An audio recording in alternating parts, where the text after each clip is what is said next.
Luego ya...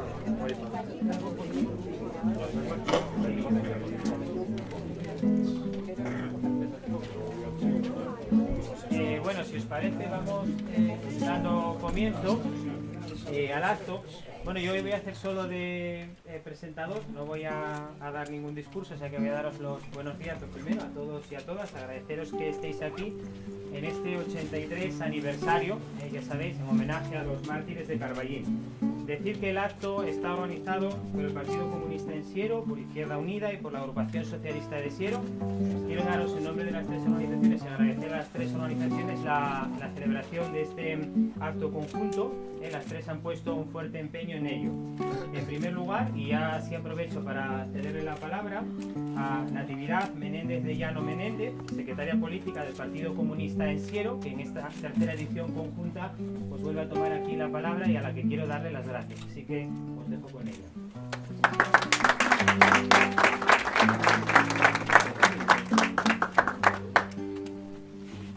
Buenas tardes, amigas, amigos, compañeros, compañeras, camaradas.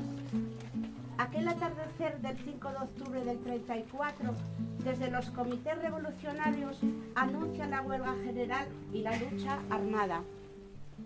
Las milicianas, como sus maridos, sus hijos, sus hermanos, con la gente de a pie, defendieron sus tierras, sus familias, la libertad y la justicia que había traído la Segunda República. A tiros desde las trincheras para enfrentarse a los golpistas, a pesar de la propaganda para desprestigiarlas. Las mujeres de la República eran libres y no se dejarían doblegar con facilidad. La realidad histórica de las milicianas fue algo totalmente espontáneo, a pesar del modelo patriarcal de la sociedad, por entonces llegando a alcanzar incluso mandos militares.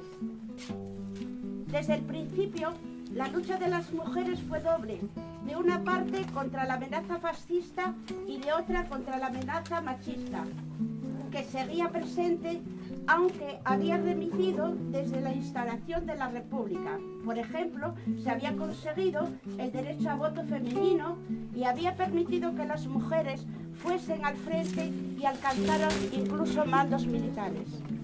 Hacia el otoño del 36, el gobierno de la Segunda República reorganiza los territorios no ocupados y toma una serie de medidas. Una de ellas fue el envío de las mujeres a la retaguardia. Allí se hicieron cargo, en soledad, de un país medio invadido, con la mitad de la población en el frente, con cientos de miles de refugiados que habían huido del avance de los golpistas por la España invadida y que necesitaron el refugio y alimentos. Ocuparon las producciones agrícolas y fabriles para hacer funcionar al país. Se hicieron cargo de la producción de armamento, recursos y alimentos con las que mantenía el frente. Buena parte de ellas se organizaron en multitud de grupos y asociaciones, en muchos casos al amparo de los partidos políticos, desde los que generaron toda una actividad complementaria más allá de su trabajo en defensa de la República. La misma guerra que trajo la miseria a la gente de la República hizo aflorar la conciencia antifranquista, surgida de la propia lucha por la libertad, la solidaridad y el hermanamiento de las mujeres del mundo. Cuando la pasionaria hace una llamada de socorro para los niños de la guerra, aparecen grupos de apoyo en diversos lugares del mundo, recogiendo cuanto ayuda fue posible y enviada a España en apoyo de la República. Incluso, acabada la guerra y tras el asesinato de miles y miles de mujeres y hombres republicanos y no republicanos en manos de los golpistas que se hicieron con el control de España, el papel de la mujer siguió presente en la lucha clandestina, ayudando en los intentos de reconstitución de los partidos, en los grupos de ayuda a las viudas de las cárceles y de huérfanos de la guerra o ayudando a los maquis, así como la denuncia al mundo de las condiciones humanas de la España franquista. Nuestro recuerdo para aquellas mujeres que formaron y forma parte de la vida de los mártires de Carballín. ¡Viva la República! Pues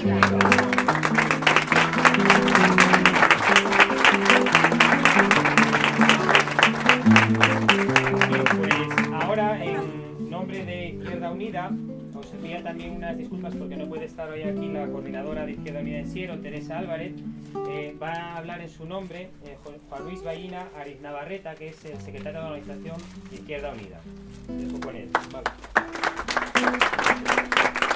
Buenos días a todos y a todas, y el agradecimiento de Izquierda Unida por vuestra presencia. Agradecimiento que quiero hacer extenso de forma particular a Maricuela como testimonio vivo de aquel trágico suceso, y hermana además del compañero Antonio Flores, militante comunista aquí también asesinado y aquí entregado. Y de forma particular también diría yo la invitación expresa que hemos hecho unitariamente todas las organizaciones políticas a la historiadora Carmen García, que tendrá como colofón la intervención final. Bien, como sabéis, la Revolución de Asturias del 34 se inició en la madrugada del 5 de octubre hasta la rendición 2 semanas más tarde, el 18 del mismo mes. Fue una revolución popular en la que participaron unitariamente socialistas, comunistas, anarquistas y republicanos, todo pueblo en general que veía a la República traicionada y en manos de la reacción. Al grito de UHP, los revolucionarios se apoderaron de las principales localidades de las cuencas, parte de Gijón y Oviedo. Los mineros eran su fuerza principal, fuerza de estación, disponían de armas y de dinamita y estaban bien organizados. En Oviedo se proclamó la República Socialista Asturiana y se atacaron los puestos de la Guardia Civil, los ayuntamientos y otras instituciones en poder de la burguesía. A los 3 días, buena parte de Asturias estaba en poder de los mineros, incluidas las fábricas de armas de Oviedo y Trubia. Unos 30.000 mineros llegan a formar el Ejército Rojo y desde el gobierno derechista se lanza una dura ofensiva a cargo del general López de Ochoa y el teniente coronel Yagüe, en la que también participaron la Legión y los regulares, que tenían la orden de asesinar, violar y saquear a la población sometida. Poco antes del brutal allanamiento de Asturias, se lanza desde aviones sobre Mieres un panfleto que dice, prestad atención: rebeldes de Asturias, rendíos, es la única manera de salvar vuestras vidas, la rendición sin condiciones y la entrega de las armas en 24 horas. España entera con todas sus fuerzas va contra vosotros, dispuesta a aplastaros sin piedad, como justo castigo a vuestra criminal locura. La Generalitat de Cataluña se rindió a las tropas españolas en la madrugada del domingo. Companys y sus hombres esperan en la cárcel el fallo de la justicia. No queda una sola huelga en toda España. Estáis solos y vais a ser víctimas de la revolución vencida y fracasada. El daño que os han hecho los bombardeos y las armas de las tropas no son más que un triste aviso del que recibiréis implacablemente si antes de ponerse el sol no habéis depuesto la rebeldía y entregado las armas. Después iremos contra vosotros hasta destruiros sin tregua y sin perdón. Rendíos al gobierno de España. ¡Viva la República!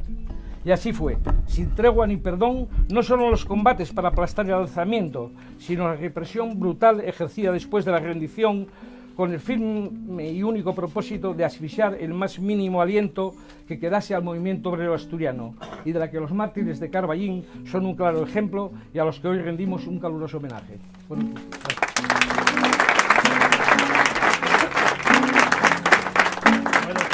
ahora en nombre de los socialistas va a hablar Adrián Barbón, que nos acompañó muchos años en este acto como un militante más, y este año lo hace por primera vez como secretario general de la Federación Socialista Asturiana. Así que os dejo con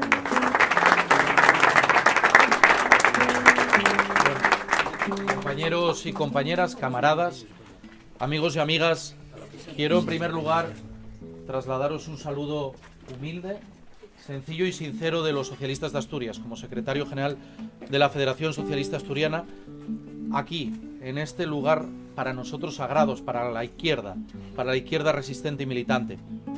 Un saludo humilde y un saludo sincero, porque es así. Muchos años me tocó vivirlo como cualquiera de vosotros, y este año me toca representar a tantos hombres y mujeres que no han perdido la memoria y que quieren contribuir a este recuerdo unitario. Y quiero en primer lugar saludar a quienes son militantes comunistas y militantes de Izquierda Unida, porque me parece un gesto generoso por las tres organizaciones y un gesto a destacar, ejemplar diría yo, que seamos capaces de recordar juntos a quienes fueron asesinados juntos. Eso es fundamental. murieron juntos, fueron asesinados juntos por defender la libertad y hoy los queremos recordar también juntos. Porque es verdad, octubre del 34, y luego nos hablarán dos maestras de la vida, ¿no? Dos profesoras de la vida. Carmen, que fue profesora mía en la universidad y a la que guardo un gratísimo recuerdo y tengo muchísimo cariño. Y por supuesto Maricuela, que es memoria viva de aquellos momentos de la historia, que es memoria viva de lo que aquí sucedió, de lo que pasó por Asturias, de la sangre que forma parte de esa trinchera y de esa memoria permanente de nuestra historia.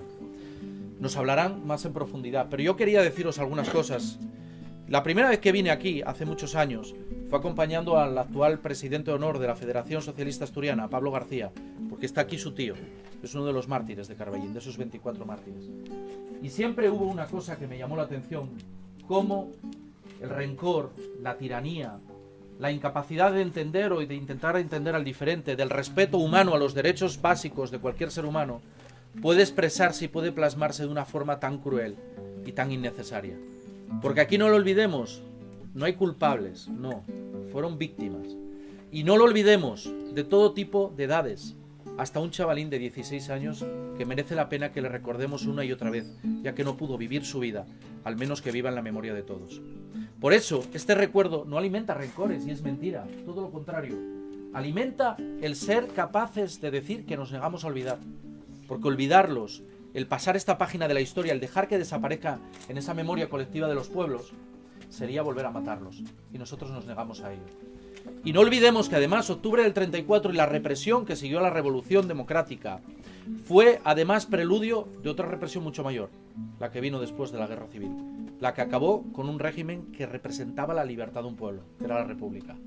Así que este recuerdo nos sirva para tenerlos muy presentes y nos sirva a todos, al conjunto de la izquierda política, para decir que somos lo que somos porque fuimos lo que fuimos. Cada uno desde su posición política, pero sin olvidar que para nosotros, para los militantes amplios de la izquierda, de todas las opciones, la libertad de los pueblos, la libertad de los seres humanos ha sido siempre el elemento más fundamental.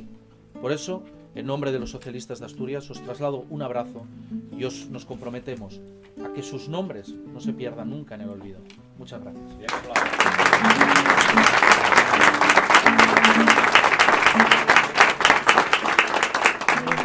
Pues ahora vamos a cederle la palabra a Ángeles Flores Peón, a Maricuela, que como sabéis está aquí con sus casi 99 años y que no ha faltado a ninguna de las citas, ¿no?, en los homenajes a los mártires de Carballín, así que os dejo con ella.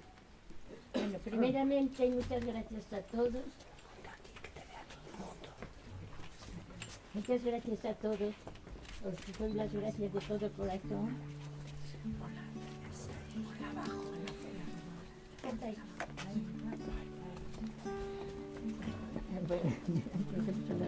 A los ojos.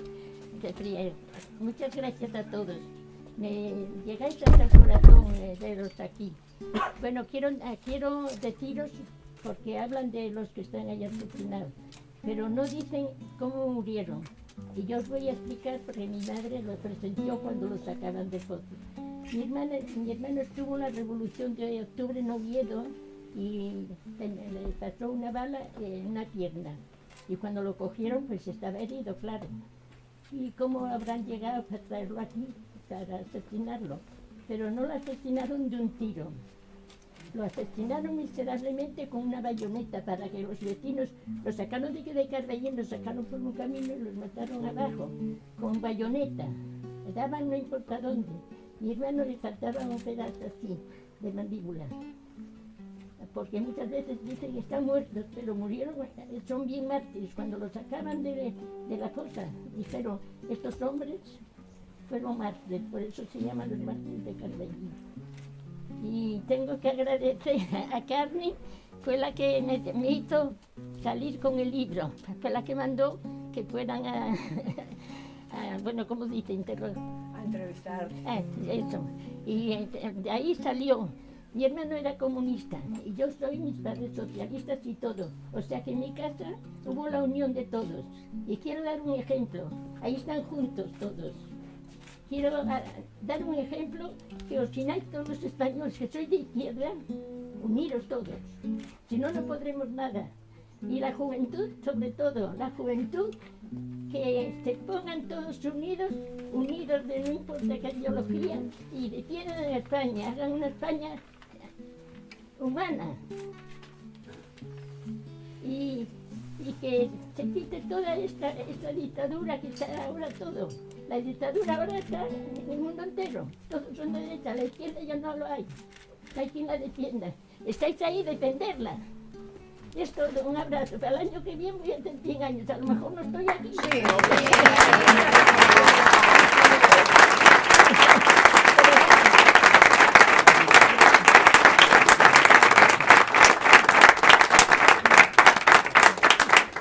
Muchas gracias. Igual me dan permiso y nos vemos. Un beso a todos.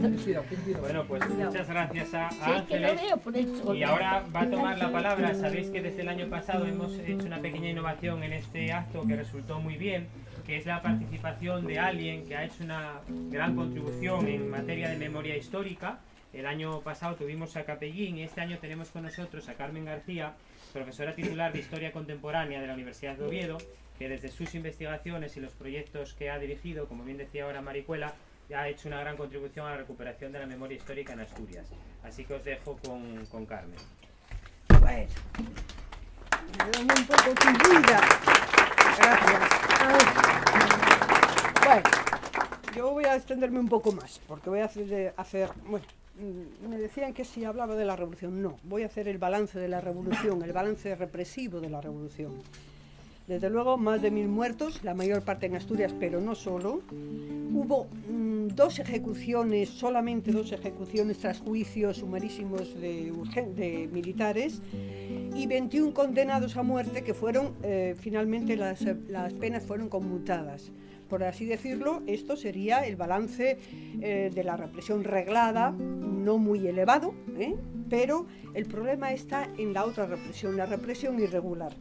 La represión irregular en los días durante la revolución, porque las matanzas de Villafría se producen el día 13 de octubre, cuando todavía estaba retirándose los revolucionarios. La matanza de Villafría corre a cargo de los regulares, que no solamente matan, sino que además intentan hacerse con el botín de guerra.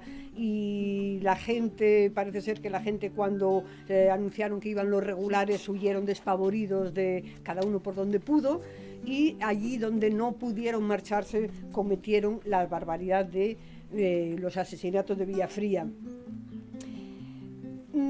La represión irregular en los días inmediatos, en Villafría se habla de 16, 18 personas. Las cifras nunca son exactas, pero en cualquier caso 16 o 18 personas. La masacre de Carballín es posterior, ya es en los días posteriores, inmediatamente posteriores a lo que fue el fin de la revolución, y hubo muchas ejecuciones extrajudiciales, eso es lo más importante. Por ejemplo, torturas abundantísimas. Por ejemplo, el ejemplo más emblemático puede ser el periodista socialista Javier Bueno, desaparecidos y asesinados como el periodista Luis Irbal, que era republicano y que venía a informar, y que le mataron alevosamente. Fueron millares los revolucionarios que fueron encarcelados, y que solamente en la cárcel de Oviedo y en otras cárceles menores, y que solamente salieron tras la amnistía de una vez que hubiera triunfado el Frente Popular, y salieron libres muchos, incluso sin esperar a la amnistía de la cárcel de Oviedo, por la acción casi impulsiva de Dolores Ibarruri Pasionaria, que fue con las llaves y dijo: yo soy diputada por Asturias, y empezó a abrir las cárceles, las llaves de cada una de las celdas, y sacó a los presos sin esperar ningún procedimiento. Pero en cualquier caso, cabría señalar que los encausados por los sucesos del 34, y esta es otra consecuencia que tiene mucho que ver con la guerra civil, cabría señalar, yo en toda la documentación que manejé para trabajos de investigación de muertos y víctimas y mapa de fosas y demás, las causas en las que había antecedentes de haber participado en el 34, Normalmente los que habían participado en el 34 y habían sido encausados, aunque no condenados, en el 34, era muy raro que se libraran de la pena de muerte. Muy raro que se libraran de la pena de muerte. Era un añadido más, era un aliciente más de la pena de muerte en consejo de guerra o del paseo, como también hubo en muchas ocasiones. Y son muy pocos los que, teniendo expediente de encausamiento por el 34, después, una vez detenidos, una vez prisioneros, al finalizar la guerra en Asturias en octubre del 37, son muy poquitos a los que no les cae la pena de muerte inmediatamente, ¿no? Es decir, tienen el rencor. Los militares sublevados y triunfadores en Asturias en octubre del 37 tienen el rencor, tienen metido a sangre y fuego que aquellos que participaron en el 34 y fueron encarcelados o fueron encausados en el 34, prácticamente no queda uno con vida. Es un agravante al auxilio a la rebelión o a las fórmulas jurídicas que establecieron los sublevados para condenar a muerte, y como digo, casi todos los que tuvieron condenas o sentencias o estuvieron procesados y encarcelados en octubre, casi todos ellos fueron condenados a muerte y ejecutados en los primeros meses de la posguerra, ¿no? Bien, centrándome ya en los 24 del Carballín, bueno, ya como sabéis perfectamente, no coincide la identificación de las fuentes. Hay en un folleto anónimo que os voy a pasar, que voy a leer un fragmento porque, insisto, voy a incidir un poco en lo que planteaba Maricuela de cómo los mataron, ¿no? En este folleto anónimo que os voy a enseñar, que es de la época, hay 16 identificados con fotografía, un informe exhaustivo, pero muy exhaustivo, y una intervención tremendamente larga que hizo el diputado republicano Félix Gordón Ordaz en el Parlamento español, creo que es a lo largo del año 35, hace un informe y se viaja por toda Asturias, viaja por la zona de León y por otras zonas de extensión del movimiento, y alude a todo, con nombres y apellidos, los muertos, la forma en que murieron. Es un informe exhaustivísimo, si tenemos tiempo le miramos alguna cosita. Pero en esa información referida a los mártires del Carballín él dice que habla de 16 personas con nombre y apellido, lo señala, y 2 que no ha identificado. Se habla de los 24 muertos del Carballín, y entonces ya sabéis muy bien pues cómo fue, es decir, fueron reclutando a personas, independientemente de que estuvieran implicadas más o menos en los hechos revolucionarios, fueron metiéndolas en las cárceles provisionales y demás. Y, por ejemplo, es el caso de un maestro que era de la Ceda, pero que se encontraron en su escuela armas. Eso fue causa suficiente para detenerle y para matarle, por ejemplo. O el hijo de un carnicero, que creo que era melquiadista, que también le mataron, sin tener ni arte ni parte. Es más, eran contrarios a la revolución. Es decir, que hay comunistas, hay socialistas, hay cenetistas, hay republicanos, pero hay gente incluso hostil, claramente opuesta a los hechos, ¿no? Claramente opuesta a la revolución, y que también van a ser muertos, que van a estar aquí también muertos entre los mártires del Carballín. Yo lo que me interesaba mucho es ver este folleto que se publicó en la época. Voy a leer yo una parte y después os lo paso para que lo veáis. En este folleto se aparece. En esta primera página está tu hermano. Lo traje yo ese libro de Francia. Sí, pero este es el original. Y aquí aparecen otros 9 identificados con fotografía y todo. Entre ellos varios son un guardia civil, guardia municipal y algún miembro más de las Fuerzas Armadas, ¿no? Este folleto se publicó anónimo, sin pie de imprenta, sin nada. Esta imagen corresponde a las mujeres que descubrieron todo la matanza, porque estaban mal enterrados en en Carballín Bajo, pero supuestamente en una escombrera de una mina, mal enterrados. Entonces estas mujeres son las que aparecen en la fotografía como las que habían descubierto los cadáveres, como habían descubierto los cadáveres donde estaban implicados, pues claro, hermanos, padres, familiares y demás, ¿no?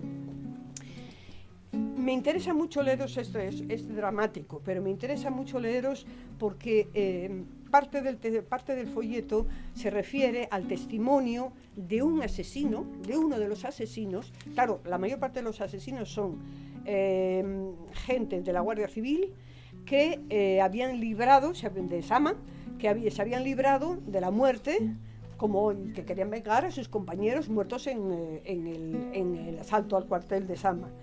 Parece ser que el director de todo el asunto era el hermano del capitán Nart, que querían simplemente venganza. Y había algunos guardias civiles que libraron y que querían venganza pura y dura. Y es lo que hacen.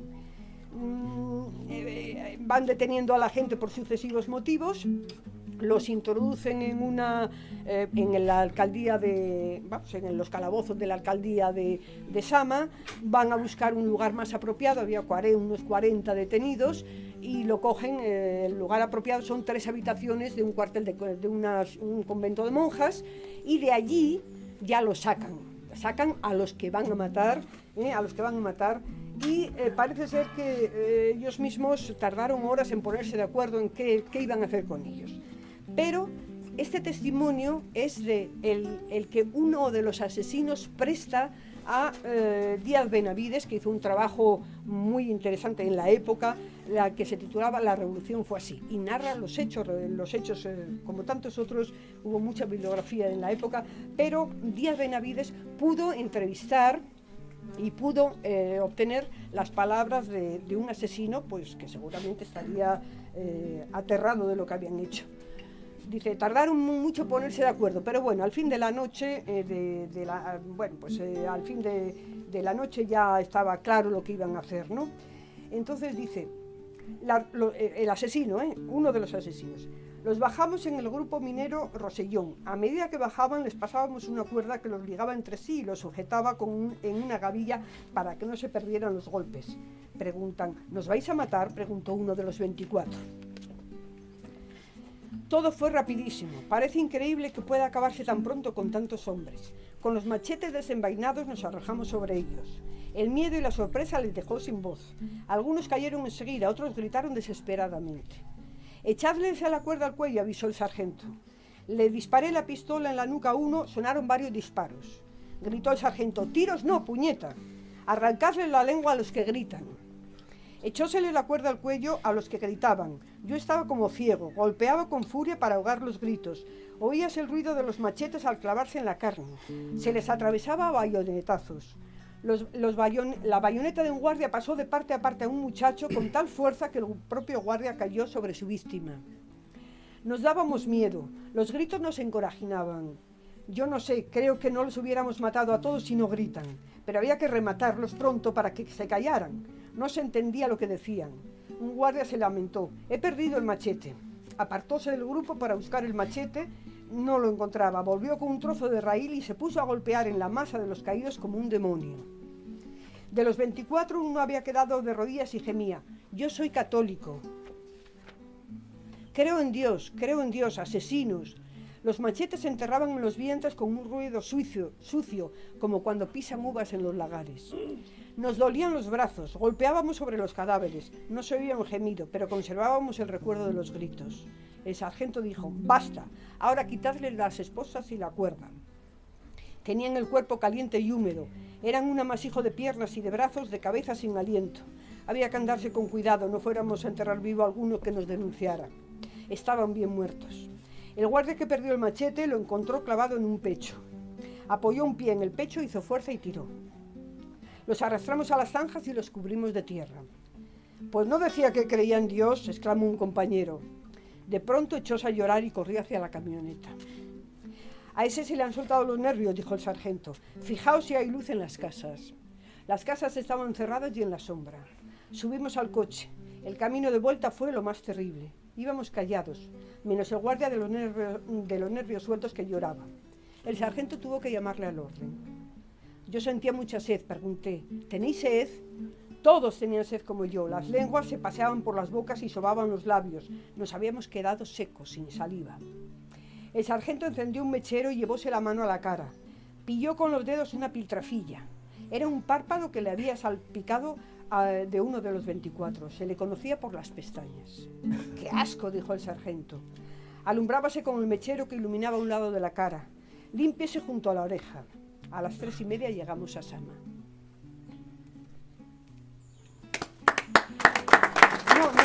No terminé, pero creo que el testimonio, pasadlo por ahí para que lo veáis, creo que el testimonio es suficientemente aterrador de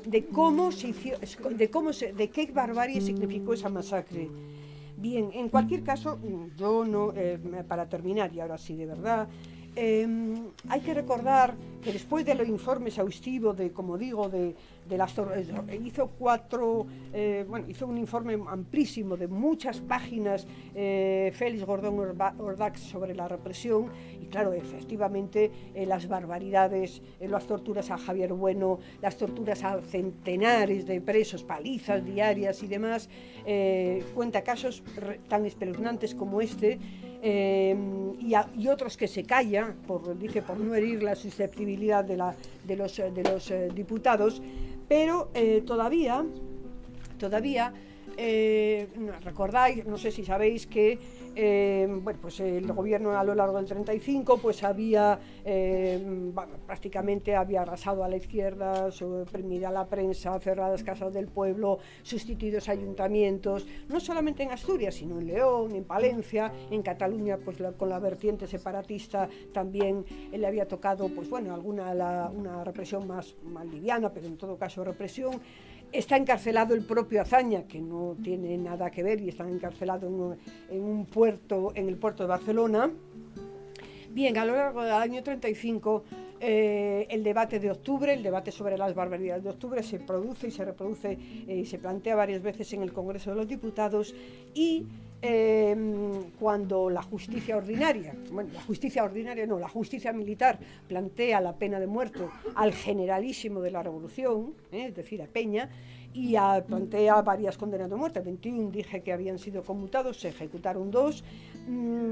La derecha más conservadora o reaccionaria exigía del gobierno que se cumplieran las sentencias, que se hubiera un castigo aparte del que se había producido por prácticas absolutamente arbitrarias, paralegales, etcétera, etcétera.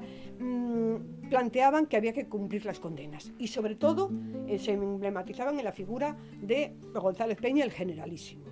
Entonces el presidente de la República duda y no está de acuerdo, y finalmente se conmutan esas penas, pero os quería leer para terminar un par de fragmentos dichos en el Parlamento por diputados de la derecha, en los cuales dice Melquiades Álvarez, que ya a estas alturas forma parte claramente del bloque de derechas, dice en una intervención parlamentaria, a cuenta de la necesidad de aplicar las sentencias ya de los condenados a muerte. Dice, el derramamiento de sangre cuesta muchas lágrimas e inquietudes, pero por encima de la sensibilidad está el interés de España. Thiers, el hombrecillo que fue la befa de sus contemporáneos cuando presenció los horrores de la Comuna de París en 1870, fusiló en nombre de la República y produjo millares de víctimas. Con aquellos fusilamientos salvó la República, las instituciones, y mantuvo el orden. Que los delitos no queden impunes. Al cumplir la ley se sirven los intereses de la República y de España. Este es un fragmento de Melquiades Álvarez, como digo, ya encuadrado claramente en las filas de la derecha. Pero otro fragmento más breve, y con esto ya sí de verdad que termino, es el de Calvo Sotelo, que está en el mismo debate parlamentario, dice: la República Francesa vive no por la Comuna, sino por la represión de la Comuna. El señor Maeztu le replica: 40.000 fusilamientos. Y continúa Calvo Sotelo: aquellos fusilamientos aseguraron 60 años de paz social. Es decir, y como sabéis muy bien, se produce la convocatoria anticipada de elecciones porque el presidente de la República se niega a dar cumplimiento de sentencias y eso que genera una crisis de gobierno. La CEDA se va del gobierno porque no está de acuerdo con esa conmutación y se abre un periodo electoral en el que evidentemente, como no podía ser de otra manera, lo que unió más a toda la izquierda, como decíais antes en vuestras intervenciones, lo que unió más a toda la izquierda fue la amnistía para los presos de octubre, y eso es lo que dio lugar, pues, o en gran medida fue lo que facilitó la creación del Frente Popular y el triunfo en las elecciones del Frente Popular de la izquierda, tomándose un poco, saliendo un poco al paso de lo que había generado no tanto el octubre como la represión brutal del octubre. Y eso permitió, pues, que la izquierda ganase en las elecciones de febrero del 36, y eso permitió que se amnistiaran todos los presos, volvieran a su puesto de trabajo, etcétera, etcétera. El castigo a los culpables estaba también previsto, claro está, y se empezaron a abrir procesos y demás, depuraciones y demás. Lo que ocurre es que, como sabéis muy bien, pues a los 4 meses empieza la guerra civil con una sublevación, con un golpe de Estado militar, y evidentemente todo ese proceso quedó interrumpido. Y como digo, en Asturias, en el caso de Asturias, que termina la guerra en octubre del 37, el haber formado parte, el haber sido encarcelado, el haber tenido con consejo de guerra en el 34 significaba casi con toda seguridad la condena a la pena de muerte y la ejecución casi mediando muy poquito tiempo la ejecución de los que habían osado sublevarse en la Revolución de Octubre. Y ahora ya sí terminé.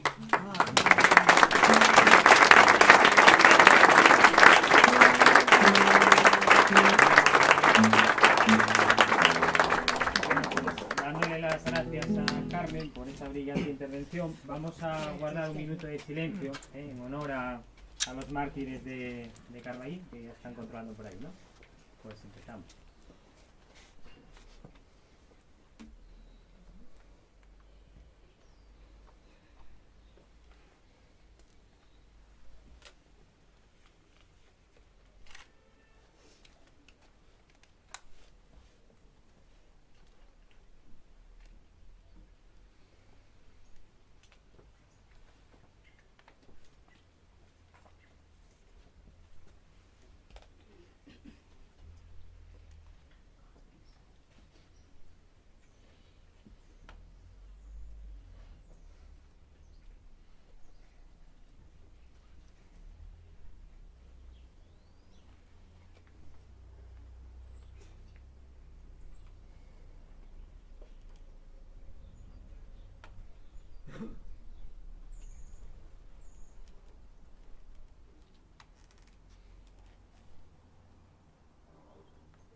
El cantautor Adrián Murciano, al igual que el año pasado, que fue algo que nos gustó mucho a todos y que casi ya la hemos elegido un poco como formato de cierre del acto, nos va a interpretar el canto a la libertad de La Bordera. Dejo con él.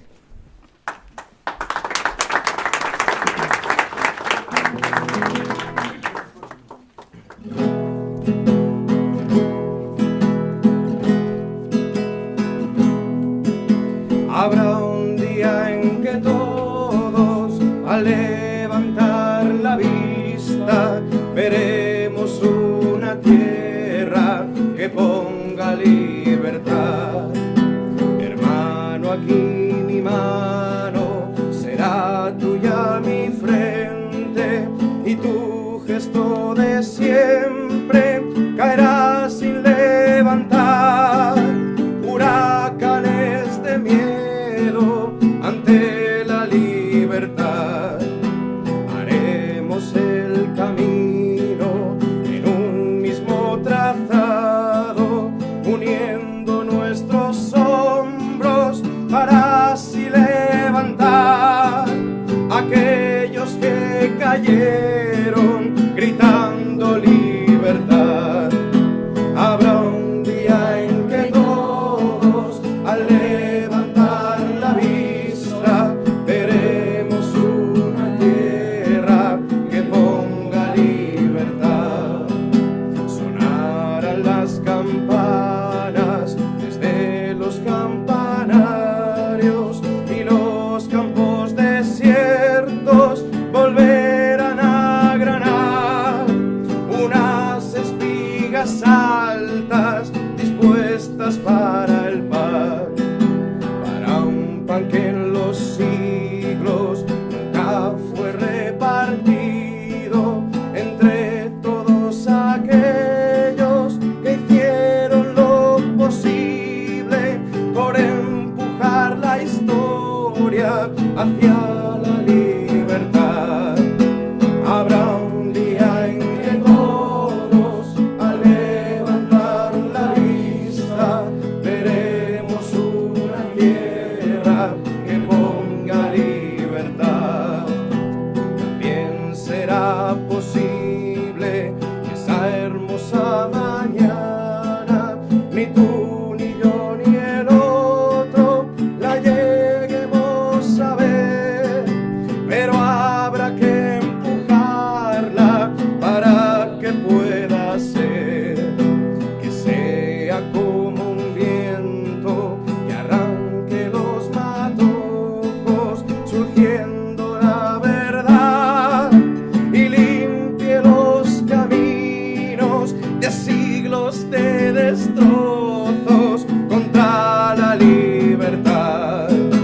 Habrá un día en que todos, al levantar la vista, veremos una tierra que ponga libertad. Habrá un día en que todos, al levantar la vista, veremos una tierra que ponga libertad.